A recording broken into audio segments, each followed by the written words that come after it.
Generator run అవుతుందిగా. Generator దేని మీద ఉంది?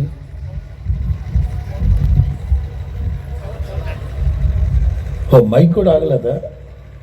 మరి ఎందుకు పెట్టుకున్నట్టు మరి అని సర్లే కూర్చో, మీతో డిస్కషన్ ఎందుకు. మొదటి మాట సపోర్ట్.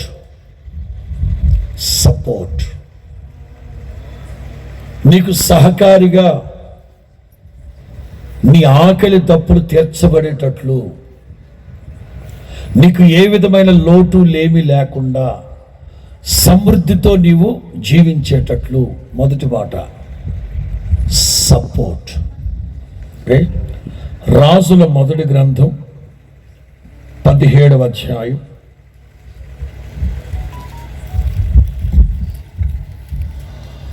రాజుల మొదటి గ్రంథం 17వ అధ్యాయం 4వ వాక్యం.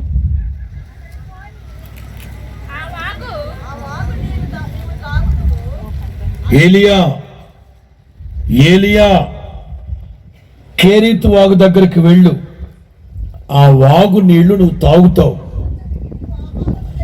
వాగు నీళ్లు తాగుతావు. అక్కడి నీకు ఆహారము తెచ్చుటకు నేను కాకోలములకు స్తోత్రం చెప్పు గట్టిగా, స్తోత్రం చెప్పు గట్టిగా. ఆయన ఆజ్ఞాపించిన తర్వాత కాకులు ఏమన్నా ఇప్పుడు కాదు కానీ పండుగళ్ళకి వెళ్తాను నేను అంటయా.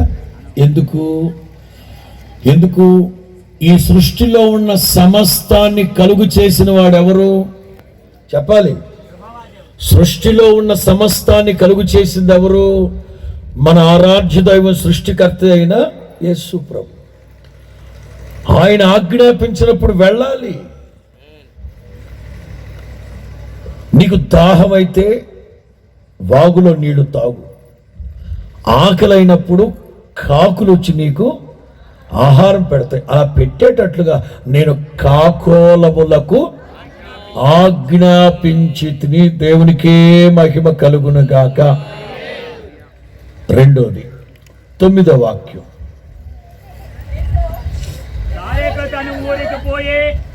తొమ్మిదో వాక్యం చదువయా. 9వ వాక్యం. సారెఫతు అనే ఊరికెళ్ళి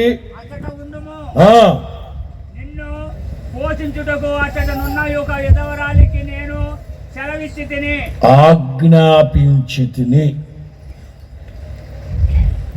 సరే, మన మూలవాక్యంలో ఆయన సెలవీయగా లేక ఆయన ఆజ్ఞాపించగానే కార్యాలన్నీ స్థిరపడతాయి, సమకూడి జరుగుతాయి. 2 మాటలు.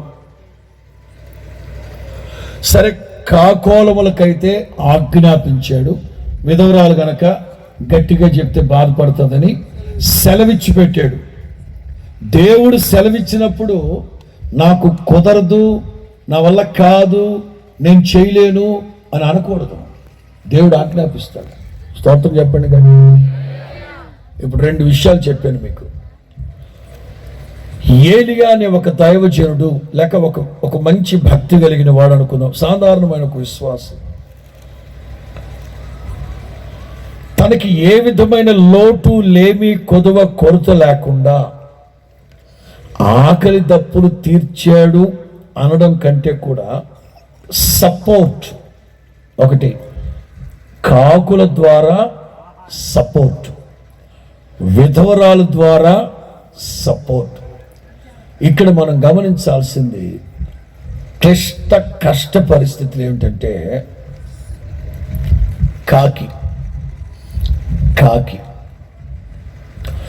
కాకులు ఎప్పుడైనా నడవడం చూసారా మీరు? థింక్ చేయండి ఒకసారి. కాకి నడవడం ఎప్పుడైనా చూసారా? చూడలేదు కదా. అచ్చం మీకులాగే నడుస్తుంది. ఒకవేళ నడవదు, ఏం చేస్తుంది? గెంటుతూ ఉంటారు కదా, వేస్తారు. ఇప్పుడు కాకుల సంగతి మాట్లాడుకుందాం. చిన్నపిల్లలనే కాదు, ఒక్కోసారి మనల్ని కూడా బెదిరించి భయపెట్టి మరి మన చేతిలో ఉన్న గారి పెరికెళ్తుంది. అది మన చేతిలో ఉన్న బొబ్బట్టు కూడా పెరుక్కొని వెళ్ళిపోద్ది దేవుడు ఆజ్ఞాపిస్తే. దీని అర్థం ఏంటంటే, ఎవరెవరైతే జలగల్లాగా మన రక్తాన్ని పీల్చేసి మన రక్తాన్ని తాగేసి మన దగ్గర ఉన్నదే దొబ్బేసి దోచుకుని దౌర్జన్యంగా, ఈ చిన్నపిల్లలను అయితే కాకులు మరీ భయపెట్టేస్తాయి. కావు కావు కావు కావు కానీ పెరుక్కొని మరి వెళ్ళిపోతాయి, పొడిసి మరీ వెళ్ళిపోతారు, కాకేసి పొడిసి మరీ వెళ్ళిపోతాయి. మన దేవుడు ఎంత గొప్ప దేవుడు. నీవు దేవుని మాటను విశ్వసిస్తే, నీవు దేవుని మాటను విశ్వసిస్తే కాకోలములకు ఆజ్ఞాపించాను అంటే దీని అర్థం ఏంటంటే, ఒక్కోసారి కొంతమందిని గురించి కొన్ని చెడ్డ స్టేట్మెంట్ ఉంటాయి. అయ్యారు పలానోడు ఎంగిలి చేత్తో కూడా కాకిని తోలడాడు బాబా. ఎందుకు? తోలే క్రమంలో 4 మెతుకులు పడిపోతాయేమోనని. అట్లాంటి చెడ్డ సాక్ష్యాలు ఉంటాయి కొంతమంది దగ్గర. మనం విశ్వసిస్తే అట్లాంటి వాళ్ళకి ఆజ్ఞాపించి వాళ్ళ దగ్గర నుంచి సపోర్ట్ ఇప్పిస్తాడు మనకు.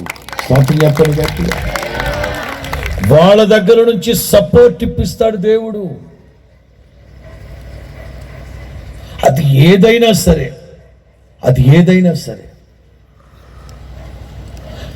ఏలియా దేవుని మాటను విశ్వసించి ప్రారంభంలోనే దేవుడు చెప్పాడు, ఏలియా నువ్వు కేరీతు వాగు దగ్గరికి వెళ్ళు, ఆ వాగులో నీళ్లు తాగు, నీకు టైం టు టైం ఆహారం పెట్టడానికి నేను కాకోలములకు ఆజ్ఞాపించాను అనగానే ఏలియా ఏమనాలి?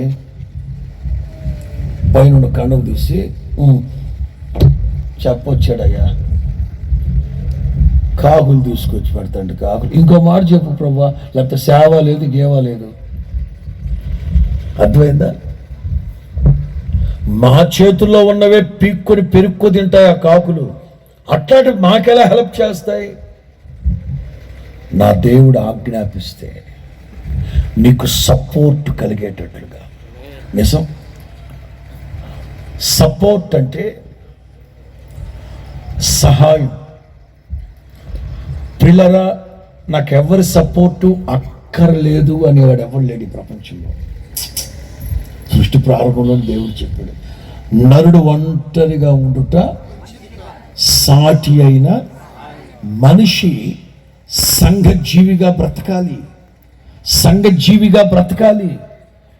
ఏదో ఒక కోణంలో ఎక్కడో ఒక దగ్గర ఎవరో ఒకరి సహకారం తప్పదు, ఎవరో ఒకరి సపోర్ట్ తీసుకోక తప్పదు.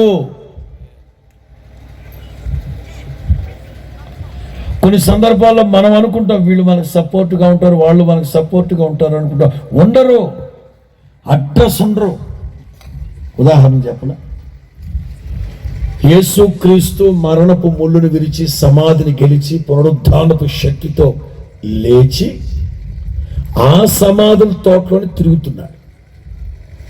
ఈలోగా మరియమ్మల సంఘం లేదు. మరియమ్మల సంఘం 1 మగ్దలేన మరియ, 2 వేరొక్క మరియ, 3 పొట్టి మరియమ్మ, 4 గుంటకళ్ళ మరియమ్మ, 5 సొట్టబొగ్గల మరియమ్మ. మొత్తం మీద మీ మరియమ్మల బృందం అంతా చీకట్లో వేకుజామున భయం కదా, ఒకరినొకరు ప్రోత్సహించుకొని సహకారులుగా ఉండి వెళ్ళారు. ఈ మగ్దలేన మరియ వాళ్ళందరికంటే 2-3 అడుగులు ముందుకేసి సమాధి దగ్గరికి వెళ్ళిపోయింది. సమాధి తెరవబడి, ఎప్పుడైతే సమాధి తెరవబడి ఉండుట ఈ మగ్దలేన మరియ చూసిందో గుండె జారింది. నువ్వు వెనకున్న వాళ్ళతో కూడా చెప్దాంలే అని వదినా అంటూ వెనక్కి తిరిగి చూస్తే ఒక్క వదిన లేదు. మనం అందరం కూడబలుక్కొని ఒకరికొకరు సపోర్ట్గా సహకారులుగా ఉందామని కదా వచ్చామంటే, ఆ సమయం వచ్చినప్పుడు సహాయము లేదు, సపోర్ట్ అకాయ లేదు. ఎవరికి వాళ్ళే ఎస్కేప్ అయిపోయారు. పిల్లలు ఆలోచించండి ఒకసారి. కాకోలములకు నేను మన దగ్గర పీక్కు తినేవాడు కదా,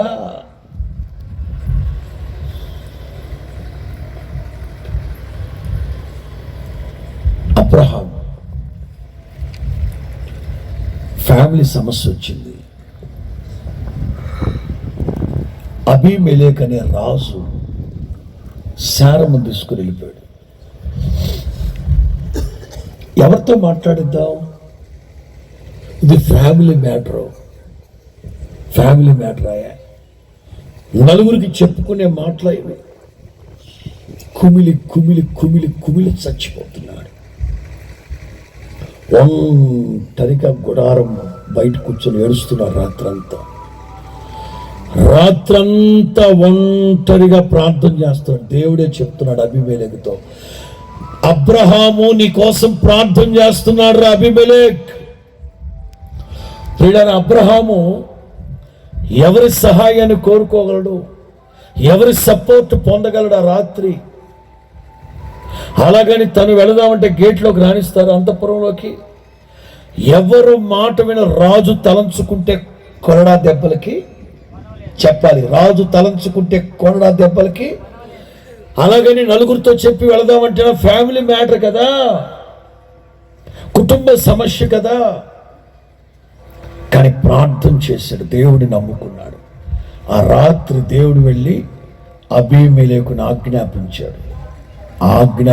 వార్నింగ్ ఇచ్చాడు. ఆ రాత్రి ఉదయాన్నే మీరు గమనించండి, ఇప్పుడు ఏ రాజు అయితే తలంచుకుంటే కొరడా దెబ్బలకి కొదువు లేదు అనుకున్నామో, ఉదయాన్నే అబీమెలెకు వచ్చి బ్రతిమలాడి శారమును తీసుకెళ్ళిపోమన్నాడు. ఇంకా గమ్మత్తు చెప్పనా? మందలు, మేకలు, గొడ్లు, ఎడ్లు అన్నీ ఇచ్చాడు అబ్రహాంకి. ఇచ్చి దండం పెడతాను, మీరు వెళ్ళిపోమన్నాడు. అబ్రహాం వెళ్ళట్లా. మన దేవుడు ఎవరు తెలుసా? కడపటి కాసు చెల్లించేంత వరకు విడిచిపెట్టడు శత్రువుని. కడపటి కాసు చెల్లించేంత వరకు వదిలిపెట్టే దేవుడు కాదు మన దేవుడు. చివరికి అబీమెలెకు ఎంత తీసిచ్చాడు? 1000 రూపాయలు తీసిచ్చి, సరమ్మా పట్టుకో, నీకు దండం పెడతాను, వెళ్ళు. మన దేవుడు గొప్ప దేవుడు. ఎవరైతే మన దగ్గర పెరుక్కుంటారు, పిక్కు తింటారు, జలగల్లాగా రక్తం తాగేస్తారు అనుకుంటారో వాళ్ళకి ఆజ్ఞాపిస్తాడు మనకు సహాయం చేయమని, మనకు సహకారులుగా ఉండమని, సపోర్ట్ చేయమని. నాకు యెషయా గ్రంథంలో నచ్చిన ఓ మంచి మాట చూద్దామా? యెషయా గ్రంథం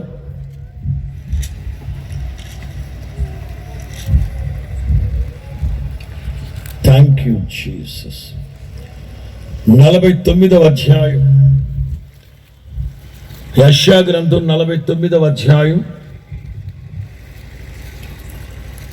22వ వాక్యం. యెషయా గ్రంథం 49:22. నేను అన్యజనుల తట్టు నా చెయ్యి ఎత్తుచున్నాను. తెలుగులో జనములు, పాత తర్జుమాలో అన్యజనులు. మీరు సేవకులైతే ఆ పదం రాసి పెట్టుకోవాలి. మన అనుకున్న వాళ్ళు, క్రైస్తవులు అనుకున్న వాళ్ళు మనకు సహాయం చేశారంటే విచిత్రమేం, పెద్ద గొప్ప కార్యమేం కాదు. అన్యజనులు ఎవరైతే మనకు సహాయం చెయ్యరు, మన పిల్లలకి మేలు చెయ్యరు అని అనుకుంటామో వాళ్ళే చేస్తారు. నేను అన్యజనముల తట్టు నా చెయ్యెత్తుతున్నాను, అన్యజనుల తట్టు నా ధ్వజము. వాళ్ళు నీ కుమారులకు మీ కుమార్తెలకి సహాయం చేస్తారు. తలపైకి ఎత్తండి. ఇప్పుడు మన కులస్తులు, మన ఇంటి పేరటోళ్ళు, మన వర్గము, మన జాడ్యము, మన క్రైస్తవులు చేశారంటే అది పెద్ద విచిత్రమైంది. ఒకరికొకళ్ళు కనుక చేసుకుంటాం అంటే అన్యజనులు ఎట్లా చేస్తారు? అదే మరి అద్భుతం. నా దేవుడు ఆజ్ఞాపిస్తే సపోర్ట్ చేస్తారు. యోసేపు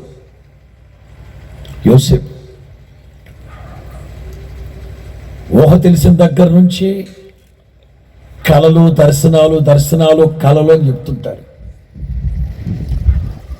ఉదయాన్నే లేకడం, అమ్మా నాన్న, అన్నయ్య అనియో ఏమిట్రా నీ గోల? గోల కాదన్నయ్య, కళ. ఏమొచ్చింది? సూర్యుడు, చంద్రుడు, 11 నక్షత్రాలు నా దగ్గరకు వచ్చి అంటే యాకోబు అంటాడు, అంటే మీ అమ్మ చంద్రమ్మ, నేను సూర్యాబాయినా, మీ అమ్మేమో చంద్రముఖి, నేనేమో సూర్యాబాయి, మీ అన్నోళ్ళేమో స్టార్స్. ఏ స్టార్లు? పగిలిపోద్ది మొహం. ఎవరు రాడేదో స్టార్ పేరు చెప్పారు ఇక్కడ. వాళ్ళకే పోల్చేసుకున్నారు. రెండో రోజు నానా అమ్మా అనియా, ఏమిట్రా గోల?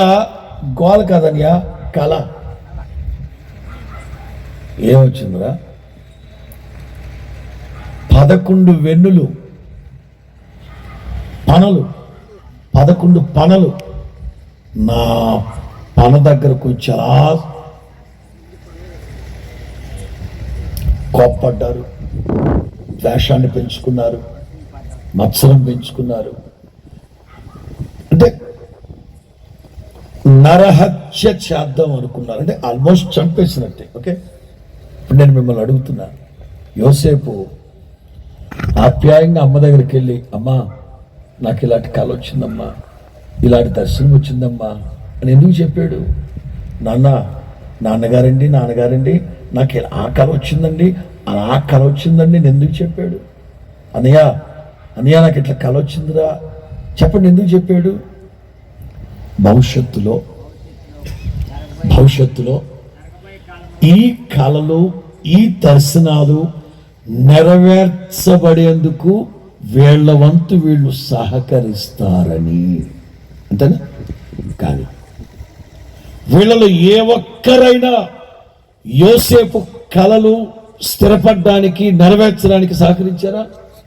ఒక్కడంటే ఒక్కడు. కానీ ఎవరు సహకరించింది?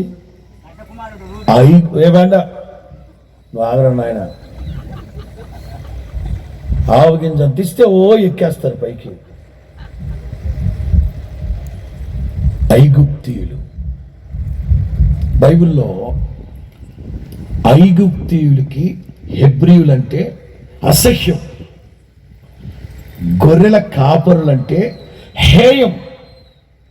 ఇట్లా ఐగుప్తీయులకి ఈ హెబ్రీయులంటే ఎన్ని రకాలుగా కోపం? 7 రకాలు ఉంటాయి అక్కడ. అంతటి హేయమైన, నీచమైన, అసహ్యమైన, అసలు ఐగుప్తీయులు హెబ్రీయులతో కూర్చొని భోంచేయకూడదు, చేయరు కూడా.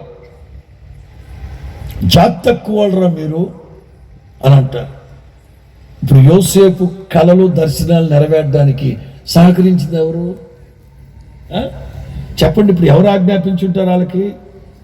చెప్పాలి. సరే, యోసేపు పెళ్లి చేసింది ఎవరు? యోసేపుకు పెళ్లి చేసింది ఎవరు? పిల్లని చూసింది ఎవరు? ఆ పిల్లకి దండం పెట్టాలంట. పరలోకానికి వెళ్ళాక యోసేపు భార్య కనబడితే దండమే తల్లి నీకంట. ఎందుకో చెప్పనా? యోసేపు సాఫ్ట్వేర్ కాదు, ఐటీ కాదు, ఆయన అప్పుడే జైల్లోంచి వచ్చాడు. అర్థమైందమ్మా? అప్పుడే జైల్లోంచి వచ్చాడు.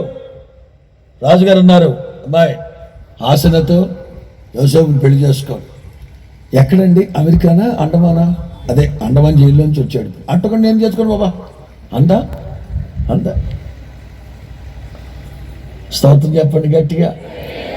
చూడండి, దేవుడు మనకు సపోర్ట్ చేయాలంటే, ఇదిగో మీ పిల్లలకి అన్యజనుల్ని, నాకు చాలాసార్లు చాలామంది తల్లిదండ్రులు చెప్తూ ఉంటారు, అయ్యగారు మనోళ్ళే మనల్ని తొక్కేస్తారు, కానీ అదిగో మా అబ్బాయి ఇంత తోడయ్యాడంటే పలానా వ్యక్తి విగ్రహారాధికుడైనా అన్యజనుడైనా మా పిల్లలకి ఎంతగానో సహకరించి ప్రోత్సహించబట్టి వాళ్ళు ఈ స్థితిలో ఉన్నవాడు. అది ఆయన గొప్పతనం కాదు, దేవుడు ఆజ్ఞాపించాడు అతనికి.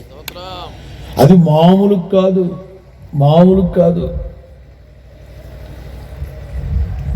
లాభాన్ని లేడు.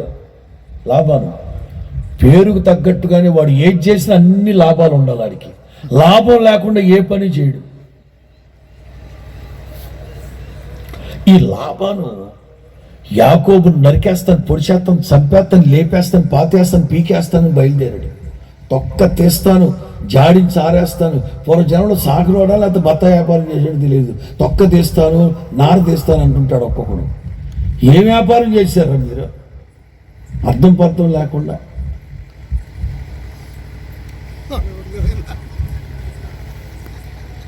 స్తోత్రం చెప్పు గట్టిగా, కాస్త ఉత్సాహం చెప్పండి గట్టిగా. ఈ లాభాను యాకోబును నరికేస్తాను, పొడిచేస్తాను, చంపేస్తాను, లేపేస్తాను బయలుదేరాడు. రేపు ఉదయాన్నే యాకోబును కలవబోతున్నాడు. ఇవాళ రాత్రి లాభాను ఏంటి బాగా బీపీ పెరిగినట్టుందిగా నీకు, కొత్త కొత్త కొత్త ఉడుకుతున్నానంటే తగ్గించుకో. ఏంటి సంగతి? అదే రేపు మా వాడిని యాకోబుని కడిగేస్తాను, జాడించే అంట్లు దోమరా కడిగేస్తాను. రేపు యాకోబుతో మాట్లాడేటప్పుడు ఎక్కువ తక్కువలు మాట్లాడద్దు, ఒళ్ళు దగ్గర పెట్టుకో. సహకరించు యాకోబుకి.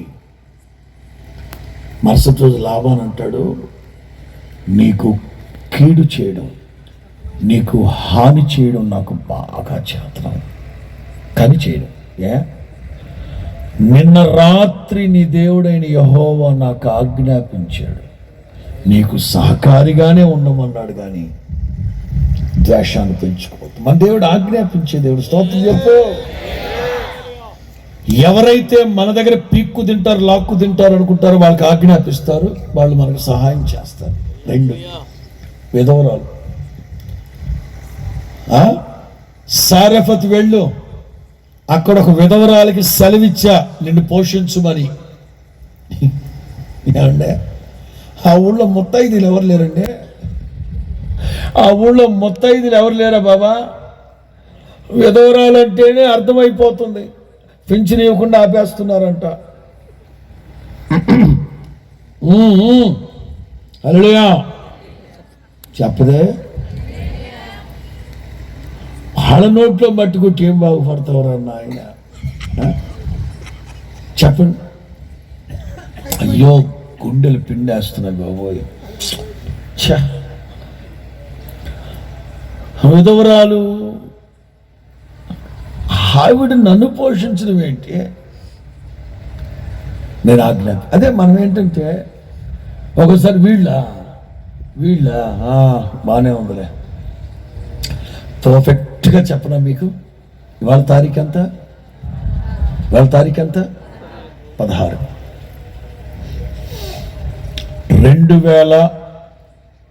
2004 సంవత్సరం. ఐ థింక్ 2004 సంవత్సరం ఇదే ఏప్రిల్ 16 ఆదివారం, ఈస్టర్. ఇదే ఏప్రిల్ 16వ తారీఖున ఈస్టర్ ఆదివారం ఒంగోలులో సభలు. ఒంగోలులో 16, 17, 18 3 రోజులు సభలు. ఐ థింక్ 2005 అనుకుంటున్నాను నేను. హల్లెలూయా. ఆదివారంతో ప్రారంభించాం. ఆ వేళ ఏసు రక్తమేచాం. అమ్మో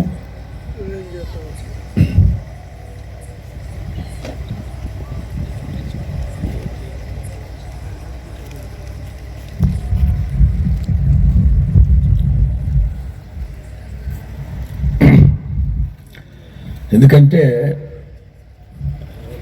కొంచెం పర్ఫెక్ట్గా మనం తీసుకుంటూ వెళ్తే చాలా బాగుంటుంది. అద్భుతమైన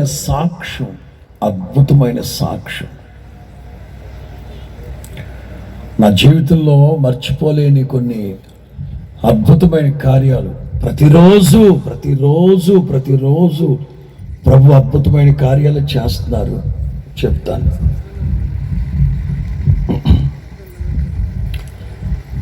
హల్లెలూయా, hallelujah. Thank you Jesus. Hallelujah. Thank you Jesus, thank you Jesus, thank you Jesus. 2004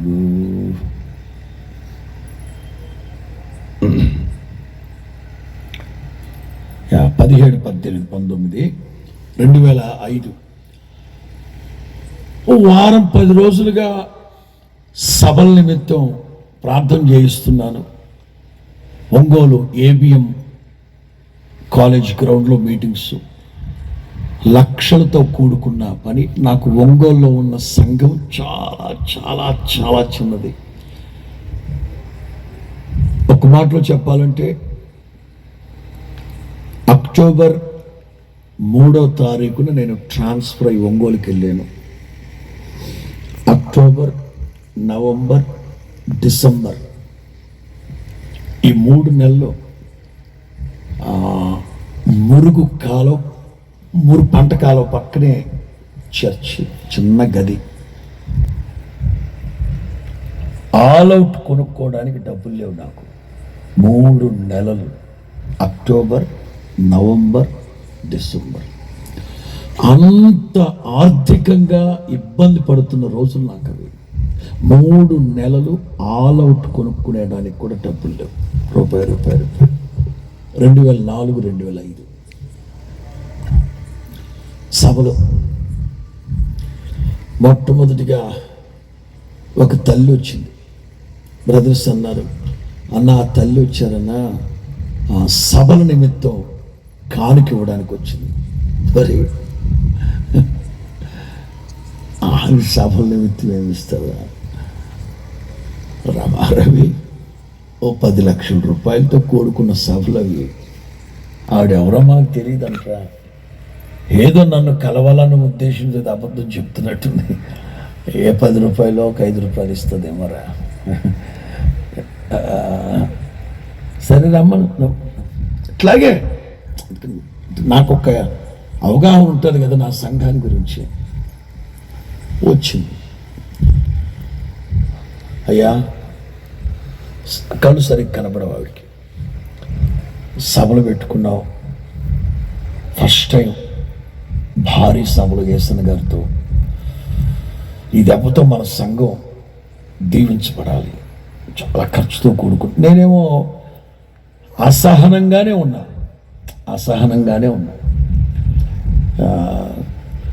చిన్న కానుక తీసుకొచ్చానయ్యా, ఇది ప్రస్తుతం ఉంచు, మరలా ఈ 10 రోజుల్లో సభలు ప్రారంభించే లోపు మరలా నేను ఇస్తానయ్యా. నేను అనుకున్నది ఇది కాదు, కొంచెం ఇస్తాను, అప్పుడు కొంచెం ఇస్తాను. ఏదోలే అనాలోచనగానే సరే ప్రార్థన చేశారు. ఏదమ్మా కానుకన్నా మొత్తం మీద ఈ సిమెంట్ సంచి ఉంటుంది చూడండి, అందులో బైబిల్ అయినట్టు మొత్తం మీద చేయబెట్టి లాగింది బయటికి. ఒక ఇంతలో పొట్లం ఇచ్చింది, ఈనాడు పేపర్లో చుట్టుకొని వచ్చింది. అసహనంగా చేతిలో పెడితే బరువుగా ఉంది. ప్రార్థన చేసుకొని ఓపెన్ చేశా.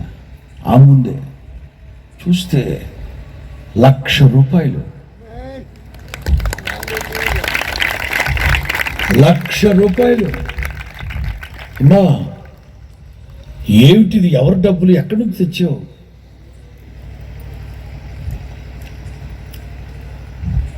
కళ్ళు ఆపరేషన్ చేయించుకోవడానికి అప్పుడప్పుడు 2 కూతుళ్ళు, కొంచెం అల్లుడు తెలియకుండా కూతుర్లు ఇచ్చారు, కూతుర్లు తెలియకుండా అల్లుడు కూడా మంచి అల్లుళ్ళు అయ్యా, భక్తి కలిగిన వాళ్ళు కొంచెం ఇచ్చారు. 3 సంవత్సరాలుగా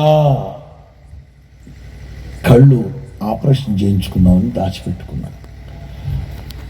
ఈ వయసులో నాకు కళ్ళున్నా లేకపోయినా ఇబ్బంది లేదు. నాయన సభలకి యేసన్న గారు వస్తారుగా, చిన్న ప్రార్థన చేయించి నాకు అంతే చాలు. నువ్వు ఎక్కడి నుంచి తెచ్చుకుంటావు? నువ్వు ఎవరిని అడగగలవు చెప్పు? నీకా మొహమాటం ఎక్కువ. ఇక్కడ సంఘం పరిస్థితి నాకు తెలుసు కదా. ఇది ఉంచు. నేను అనుకున్నది ఇది కాదు, ఇంకా ఉంది. సభల్లో మరలా దేవుడు మేలు చేస్తే నేను ఇస్తాను నాయన. చెప్పండి, అసలు నేను ఎట్లా ఎక్స్పెక్ట్ చేస్తాను ఆవిడ దగ్గర?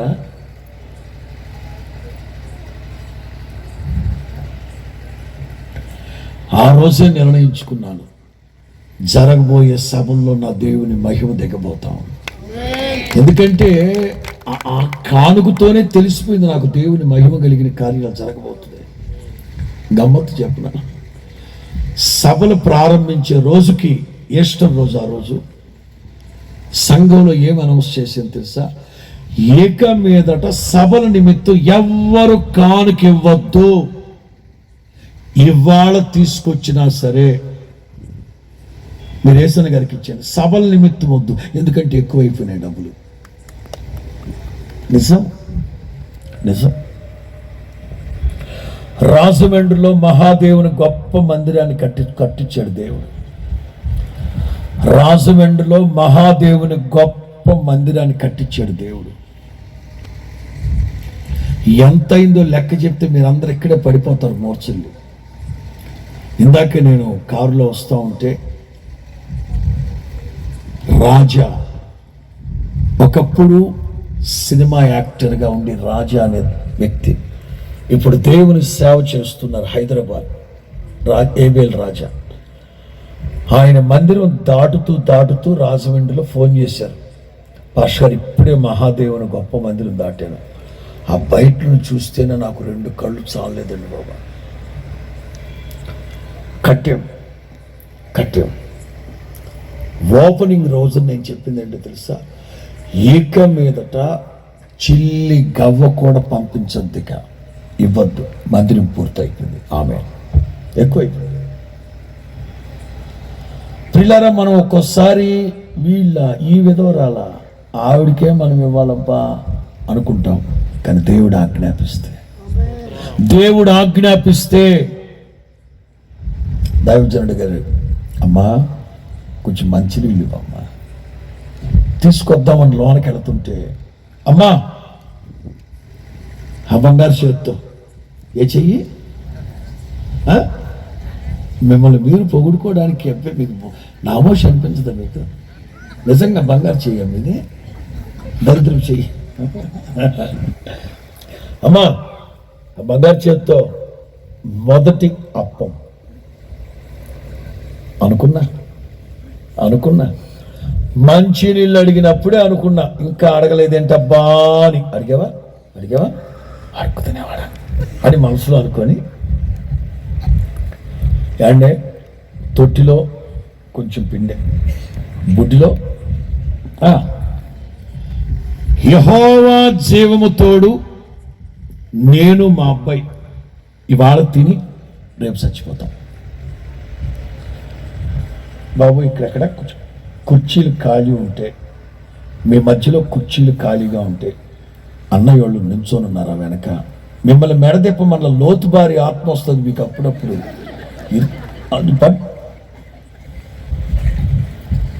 అబద్ధం చెప్పానా? మరి ఎందుకు తిరిగినట్టు మీరు నాకు అర్థం కావట్లే. అన్న మీ పక్కన ఖాళీ ఉంది కూర్చేది, మిమ్మల్ని చూసే చెప్పా ఖాళీగా ఉన్న కుర్చీ పంపించండి అని. మీ మధ్యలో ఖాళీగా ఉంటే కొంచెం అన్నోళ్ళకి ఇచ్చి పంపించాలి కుర్చీ. కొంతమంది ఉంటారు బైబిల్ పెట్టుకోవడానికి ఒకటి, వాటర్ బాటిల్ పెట్టుకోవడానికి ఒకటి, నయం ఎదురు కాళ్ళు పెట్టుకోవాలి. ఇంకో కొంతమంది ఉంటారు, వీళ్ళకి ఎంత నడవంతులు సిరంటే కుర్చీ మీద కూర్చొని కాలు మీద కాలేసుకొని బస్ పెట్టలేసుకుంటారు. ఆ మాత్రం మడత పెట్టేవాడు ఇది కింద కూర్చొని చావచ్చుగా. కుర్చీలు ఎవరికి? పెద్ద ఆపరేషన్ చేసిన వాళ్ళకి, ఫైల్స్ జబ్బులు పెద్దవాళ్ళకి, ఈ మడత పడిన వాళ్ళకి, కాళ్ళు వాళ్ళకి కుర్చీ మీద కూర్చొని కూడా కాళ్ళు మడతేసి పైకేసి బస్ పెట్టలేక. దేవుడు మిమ్మల్ని దీవించును గాక. ఇది మాత్రం వద్దనరు. స్తోత్రం చెప్పి గట్టిగా. ఏమంటే మంచినీళ్ళు అడిగినప్పుడే అనుకున్నా, ఇంకా అడగలేదా ఏంటని. అడిగావా? ఏమండి యెహోవా జీవము తోడు, she knows very well about God. ఈ సారెఫతులో ఉన్న విధవరాలికి నేను ఆరాధించే దేవుడు జీవం కలిగిన దేవుడని, జీవాధిపతిని, ఓ ప్రక్కన యెహోవా జీవము తోడు, రేపు చచ్చిపోతాం, యెహోవా జీవము తోడు, ఇవాళ తిని రేపు దైవజనుడు అన్నాడు. అలా చచ్చిపోవడానికైతే ఉపవాసం ఉంటే ఇంకా బెస్ట్. పట్రా, దేవుడు ఆజ్ఞాపించున్నాడు ఆమెకి. ఒకటి, మన దగ్గర నుంచి పీక్కెళ్ళిపోయే కాకులు. రెండోది, వాళ్ళకే మనం ఏదన్నా విధవరాలు. ఏ సపోర్టు లేని ఆవిడ, ఏ ఆదరణ లేని, ఆధారం లేని బిడ్డ. కానీ దేవుడు ఆజ్ఞాపిస్తే ఏ కోణంలోనైనా ప్రభు మనకు సపోర్ట్ చేసి సహకారాన్ని అందించి నీకు ఏ విధమైన లోటు లేమి కొరత లేకుండా నీకు సమృద్ధిని అనుగ్రహించును గాక. 3.5 సంవత్సరాలు తొట్టిలో పిండి తక్కువ కాలేదు, బుడ్డిలో నూనె, అంత సమృద్ధి, సహకారాలు, సపోర్ట్ ఆజ్ఞాపించాడు, సెలవిచ్చాడు. రెండో మాట హల్లెలూయా.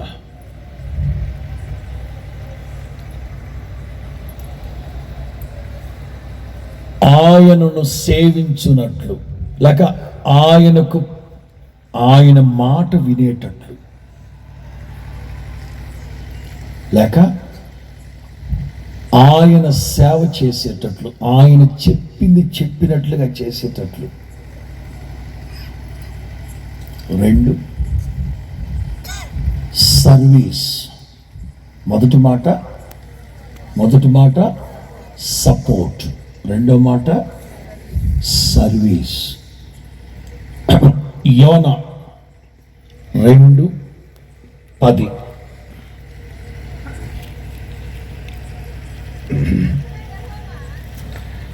యోనా 2:10.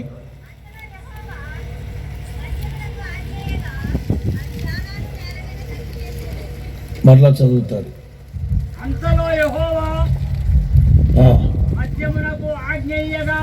అంతలో తిమింగలానికి ఆజ్ఞ ఇవ్వగా వేసిందా?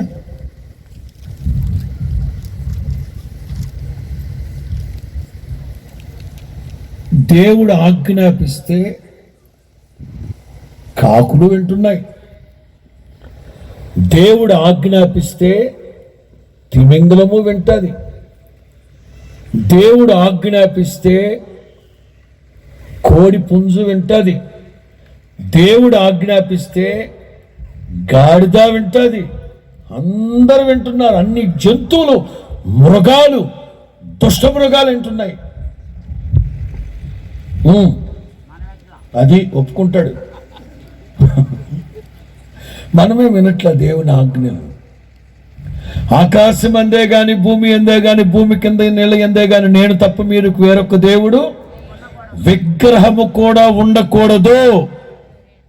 ఇది ఆజ్ఞ కాదా? నీ పొరుగువాని భార్యనైన, పొరుగువాని గాడిదనైనను, దొంగతనం, నరహత్య, అబద్ధం,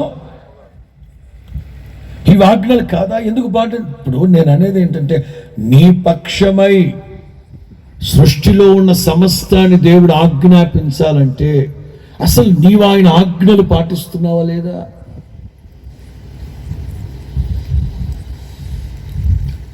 రెండోది, తిమింగలం ఆయన ఆజ్ఞాపించగానే ఆ మత్స్యము తీసుకెళ్లి ఒడ్డున కక్కేసింది, తలలపై. ఇక్కడ మనం నేర్చుకోవాల్సింది ఏంటంటే, ఒక సేవకుడు, ఒక విశ్వాసి, సేవకులు కూడా మనం నేర్చుకోవాలి కొన్ని పాఠాలు. దేవుడు నన్ను వాడుకోవట్లేదు, దేవుడు నన్ను వాడుకోవట్లేదు, దేవుడు నన్ను వాడుకోవట్లేదు, ఎవరు నన్ను వాడుకోవట్లేదు, ఎవరు నన్ను వాడుకోవట్లేదు అంటే ఏదో ఉంటుంది. గొట్టాలు కొంచెం తగ్గించమ్మా, రివర్స్ వస్తున్నాయి. ఏదో ఉంటుంది.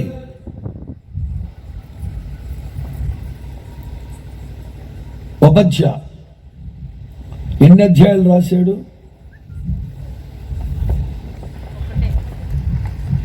ఇవి గుర్తుండవు.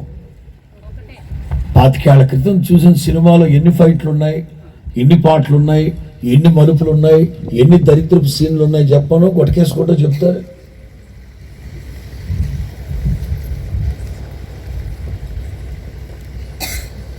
ఓబద్యా ఒకే అధ్యాయం.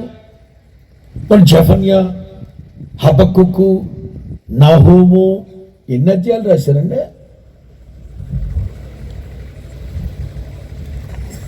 చిన్న చిన్న ప్రవక్తలు, వాళ్ళని దేవుడు తన ప్రజల మధ్యలో వాడుకున్నాడు. మీకు అర్థమవుతుందా? దేవుడు ఈ చిన్న చిన్న ప్రవక్తల్ని తన ప్రజల యోగక్షేమాల కొరకు వాడుకున్న, అది హెచ్చరించడానికైనా, బుద్ధి చెప్పడానికైనా, వాగ్దానాలు చెప్పడానికైనా యోనాను దేవుడు వాడుకోలా. నన్ను వాడుకోవట్లేదు, నన్ను వాడుకోలేదని మాడిపోయిన ఇడ్లీ మొహం వేసుకొని ఉంటే దేవుడు అన్నాడు, సరేరా ఓ ఆ నినివే పట్టణానికి వెళ్ళి 3 రోజులు కాలి నడకన సువార్త దండయాత్రలో వాక్యం చెప్పన్నాడు. నన్ను వాడుకోవట్లేదని మాడిపోయిన గుగ్గులు మొహం వేసుకో అన్నాడు. ఇడ్లీ మొహం వెళ్ళమన్నాడు.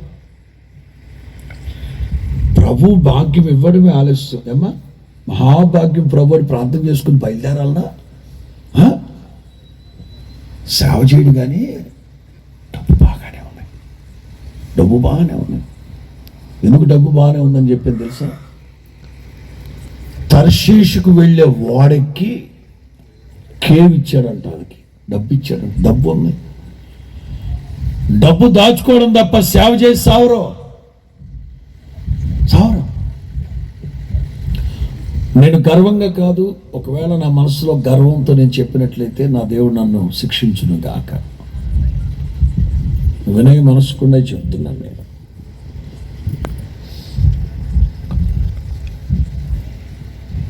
తొంభై శాతం ఏదో పబ్లిసిటీ కోసం కాదు, ఇది 90%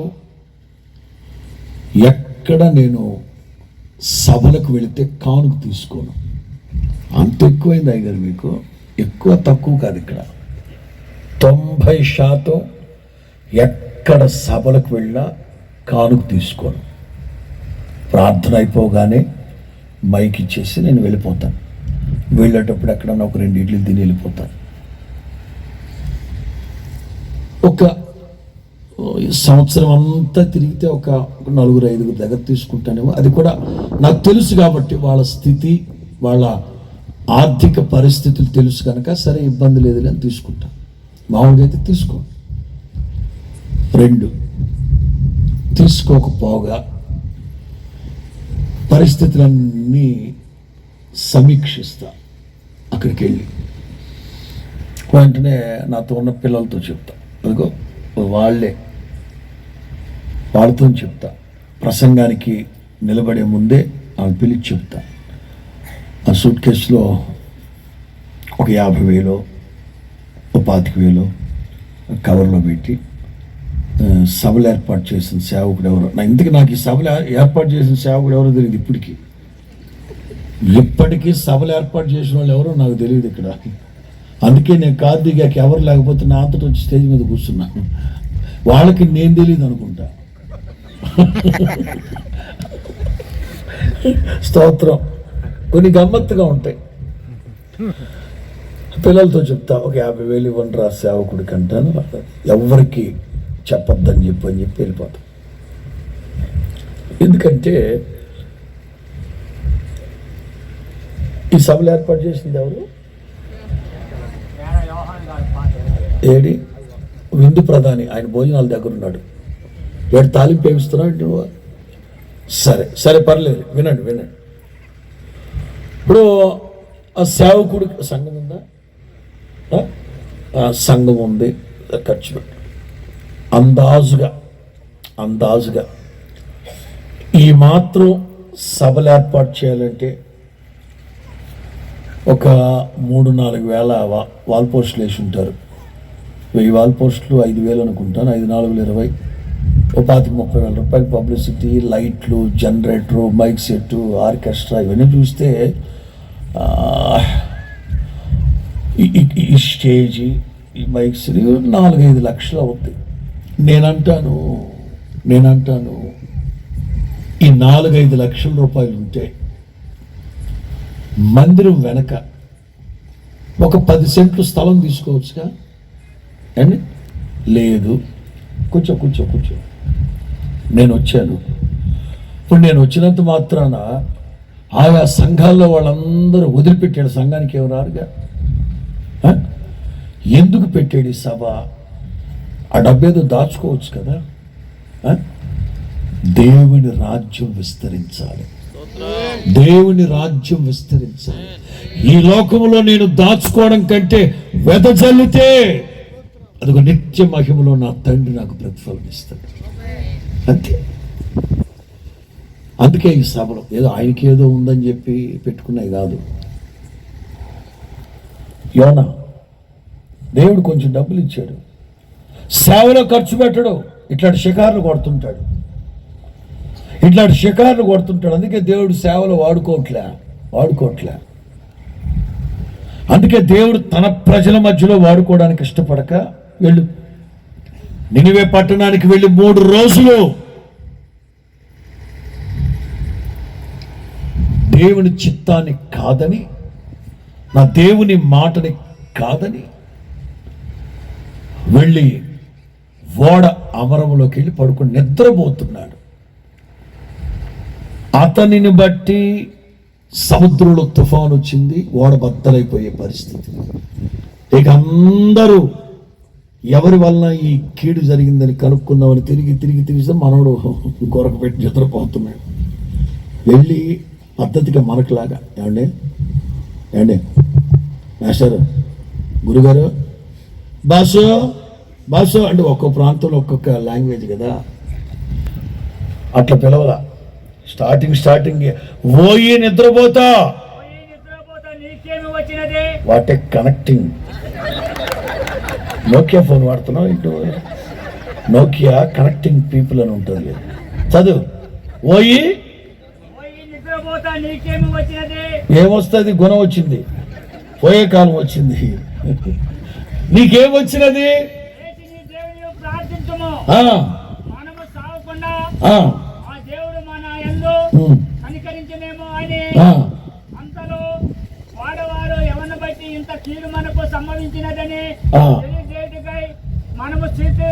అసలు నువ్వు ఎవరివి, ఎక్కడి నుంచి వచ్చావు, ఏం చేస్తావు, ఏం పని చేస్తావు ఇన్ని అడిగితే మనోడు ఏమంటుంది తెలుసా? నేనా భూమి ఆకాశములను సృజించిన యెహోవా యందు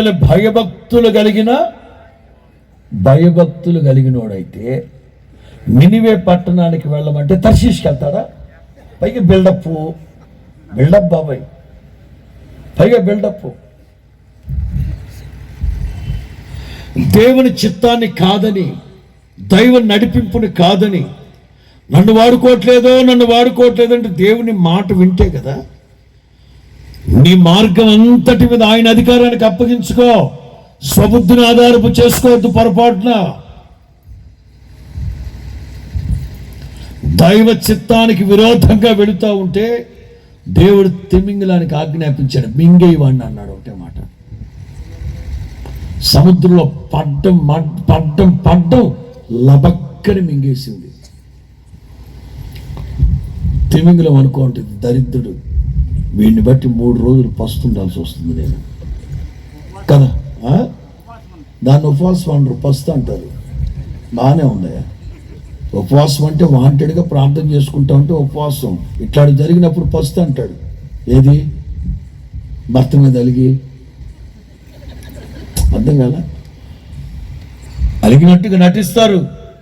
మరి అందరు నేను నిద్రపోయాక అలికి లేకుండా వంటగదిలోకి వెళ్ళి సిగ్గుండాలి. సభాముఖం గడిగినప్పుడు ఏం తెలియనట్టు మౌనంగా ఉండాలి. ఇట్లా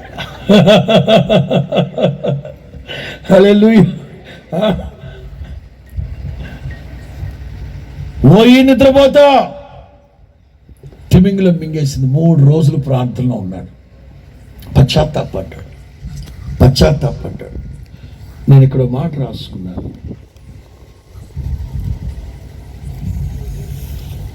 యోనా ప్రజల దృష్టిలో లేడు. రెండోది, దేవా నీవు గనక ఈ ఆపత్కాలములో నుంచి నన్ను విడిపిస్తే, ఈ ఉపద్రవములో నుంచి గనక నన్ను విడిపిస్తే నేను దేవుని మందిరానికి వచ్చి సాక్ష్యం చెప్పుకుంటానని మొక్కుబడి చేసుకున్నాడట. అంతలో లేక వెంటనే ఆ తిమింగలం నినివే పట్టణానికి తీసుకొచ్చి కక్కేసింది.